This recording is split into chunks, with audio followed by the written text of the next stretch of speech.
Hola, hola, ¿cómo estáis? El Señor os bendiga.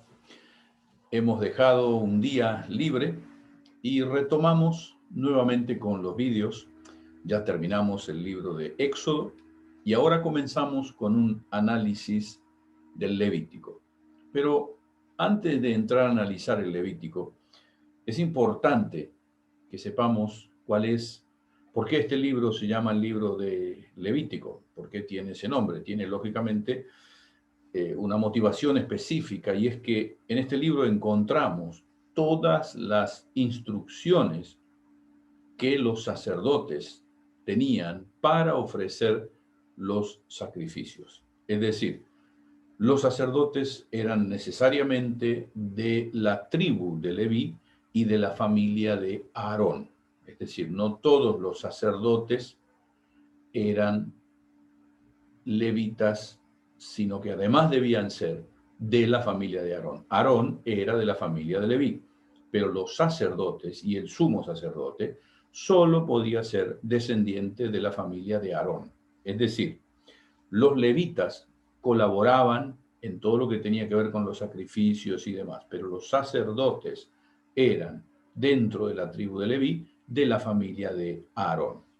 Ahora, de allí, Moisés, sin duda, es escritor, se cree de buena parte del Levítico. Hay quienes dicen que es el escritor de todo el Levítico, pero bueno, en definitiva sabemos que muchas de estas cosas, el libro de alguna manera termina Éxodo diciendo que Dios había recibido el sacrificio que el pueblo había hecho, la nube de gloria desciende sobre el tabernáculo, y es como que el Levítico es la continuación.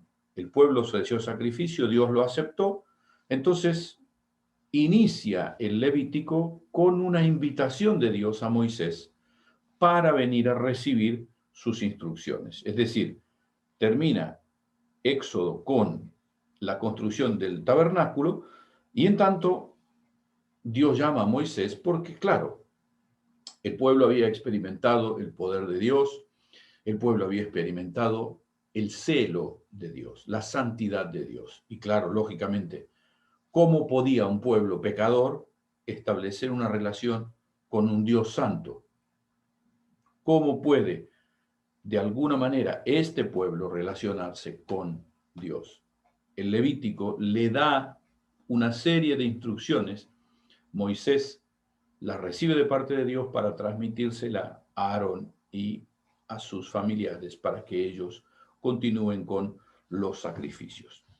Y de esto, lógicamente, contrariamente a lo que las demás religiones tenían como práctica, el pueblo, en este caso, es un partícipe activo de los sacrificios que se ofrecen a Dios.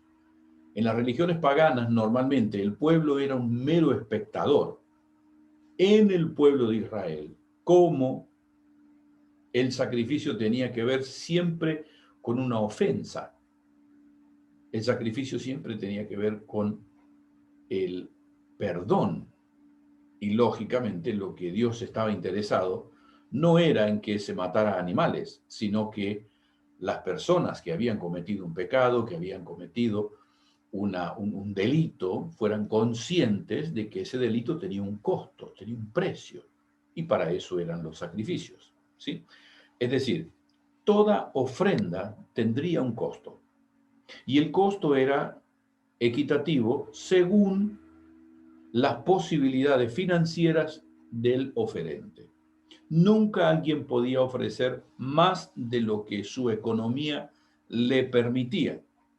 Un principio importantísimo para aprender, ¿sí?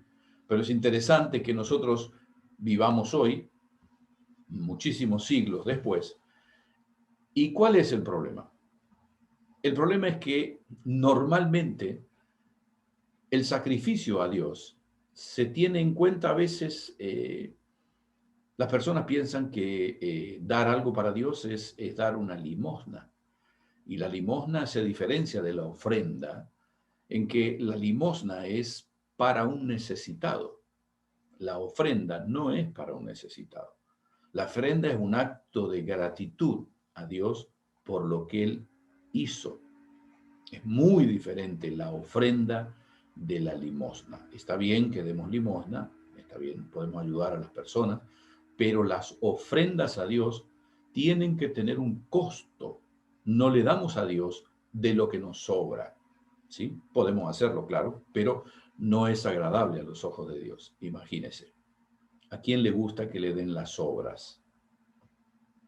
A nadie, indudablemente a Dios tampoco. Por eso Él establece un cierto tipo de ofrendas. Pero lo importante era que esta ofrenda debía ser voluntaria. Nadie estaba obligado a hacerlo.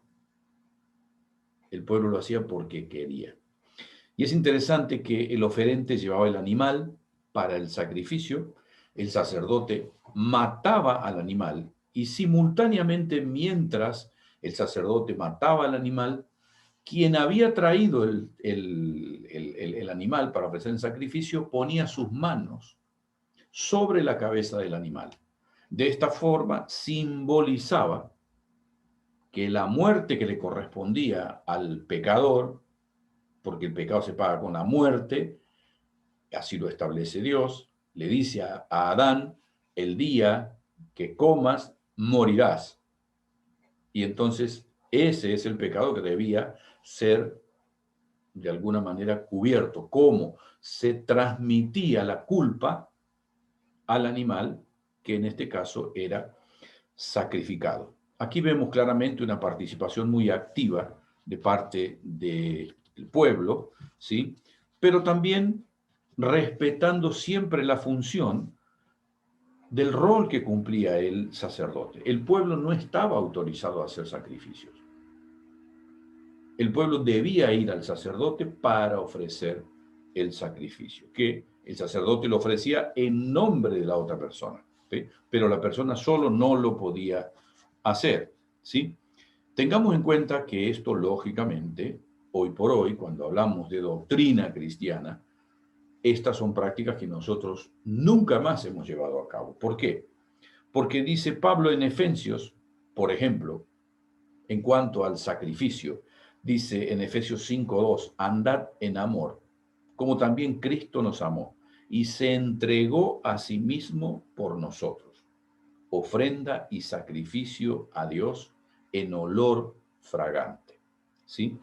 Ahora ya no tenemos ninguna necesidad de estar sacrificando un animal, porque el sacrificio de Cristo cumplió con la exigencia del perdón. Y tengamos en cuenta que el sumo sacerdote sacrificaba animales. Jesús no sacrificó ningún animal, sino que se ofreció él en perdón por nuestros pecados.